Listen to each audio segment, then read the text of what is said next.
U ovom videu pričat ćemo nešto detaljnije o prozirnosti elementa u Allplanu. Prikazat ćemo prozirnost tekstura i privremenu prozirnost objekta. Ova opcija je korisna ukoliko želite vidjeti unutrašnjost našeg objekta ili prikazati armaturu postavljenu u elementima konstrukcije. Kako bismo pristupili našoj bazi svih trenutno korišćenih tekstura, najbolje je koristiti naredbu promeni arhitektonska svojstva i kliknemo na površine. Zatim odaberemo beton koji koristimo, odnosno teksturu Exposed Concrete.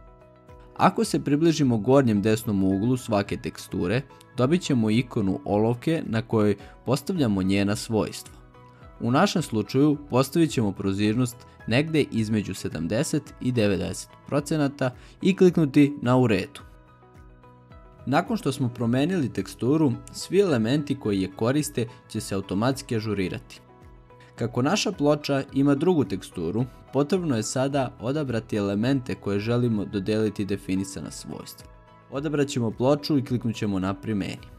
Postoji mogućnost da vam elementi i dalje neće biti prozirni.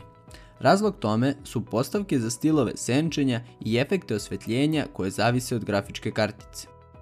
Prelazimo na postavke animacije i odabrat ćemo stil senčenja koji odgovara našoj konfiguraciji. Što se tiče privremene prozirnosti, nju postavljamo direktno u paleti objekti i biramo jednu od 6 nivoa transparentnosti. Ono što ovdje morate uzeti u obzir je da su promjene vidljivosti objekta u paleti trenutne, te će se vratiti u prvobitno stanje ukoliko ažurirate model, otvorite drugi crtež u strukturi građevine ili restartujete Allplan. Hvala na pažnji i prijetan rad uz Allplan.